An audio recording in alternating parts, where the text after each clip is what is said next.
ka sot mendime ndryshme, kur flasin për rilindjen, për ato, ka mendime ndryshme, që e pashtë këkun këto, ka për portale, dresha, atje shkruan të njeni që e një i ri, një djalë i ri, ku jeni jo nostalgjikët e rilindjes.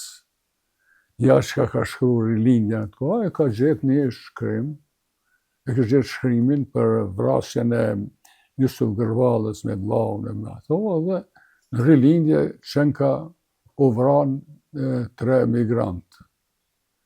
Ja, ju në rilindje që keni ba. Njëni ja ke shkëthy mesazhin, edhe i thot, lezo mëre mirë, kështu që ka përshkruar në titull, Tan Jug, nuk është. Ajo është agjensi shtetënore për cilën i kanë qenë detyruar gazetat me marrë prej saj. Për ja shpjegon. Çka desha të them? Ka shumë mos njohje, nuk e njohin situatën, por shkrimtarët kanë bërë punë të madhe në kohën e hershme. Zatën në shumicën e rubrikave, në gazetes, revistave, kanë qenë shkrimtarët.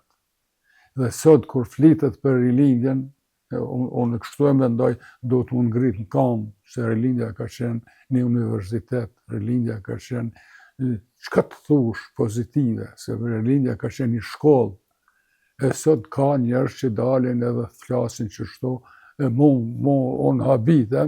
unë habitem sepse kur të merren shkrimet që janë botu në gazetë, në atë kohë, ajo shka,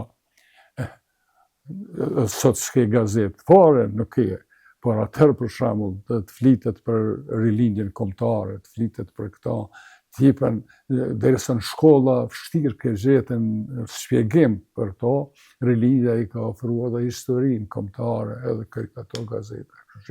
Unë jo që i flas me nostalgji për rilindje, po them, rilindja ka qenë me një fjalë, ka qenë shkollë dhe universitet.